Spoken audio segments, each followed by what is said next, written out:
Hey everybody, I gotta tell you, when I made my first coping with coronavirus and COVID-19 video, I think back in February, I don't think I could have even anticipated what it would be like to still be here. And when I say still be here, I mean life is still completely disrupted.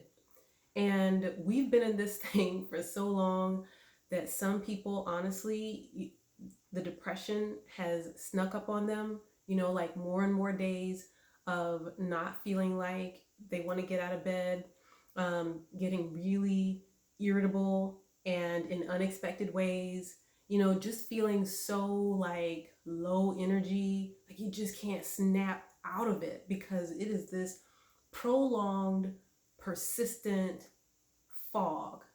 And I'm looking out the window right now and it's gray, it's been gray because of the weather, but it almost feels gray on the inside. Like it's just, bleh.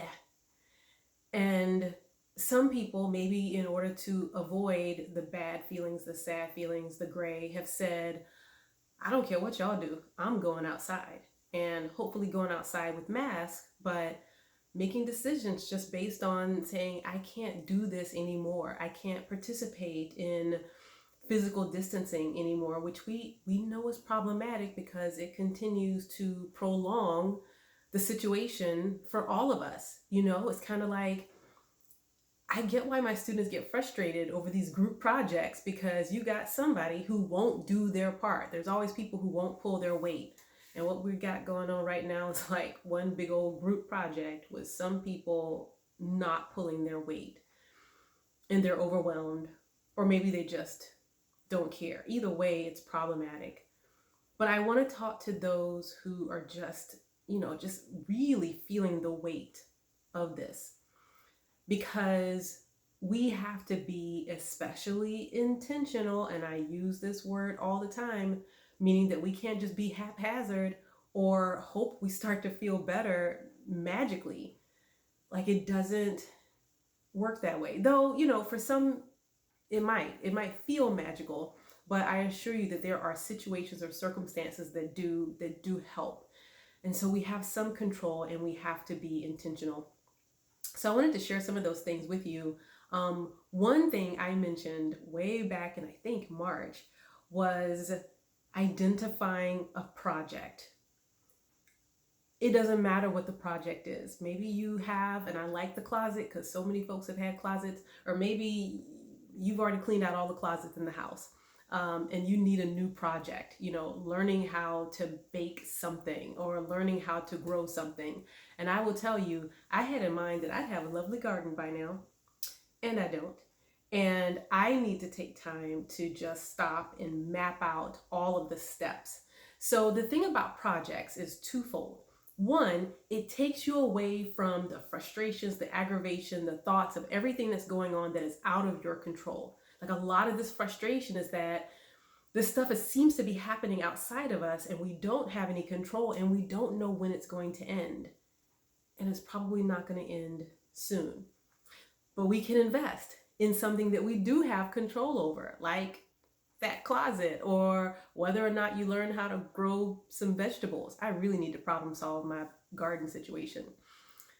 But the thing is, once you see that first sprout of a leaf of something, or once you get on the other side of this cleaned out closet or garage or whatever it might be, or a cleaned car, you feel better. Like there is a biochemical reaction in your body on the other side of that where you get to enjoy, wow, I accomplished something. So come up with a project, map out the steps, the very smallest steps. If it's the closet, map out, okay, I'm going to go open the closet door for 15 minutes and just look in there and write down, what do I need to do? Do I need to remove things? I will remove things on Saturday for 30 minutes. On Sunday, I will maybe order something or borrow something or get something from somewhere so that I will be able to put what I need into that box and get it organized. So map out the teeniest, you know what I'm trying to say, tiniest steps so that you can get from point A to point Z on whatever project it might be, and you will feel so much better.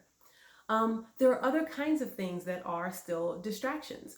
Going for a walk, like getting the body moving, is a good thing for all sorts of reasons. And if the weather can accommodate, go outside, notice the leaves, notice the birds, just notice the things around you. It gives you an opportunity to get outside of your mind, get outside of your thoughts.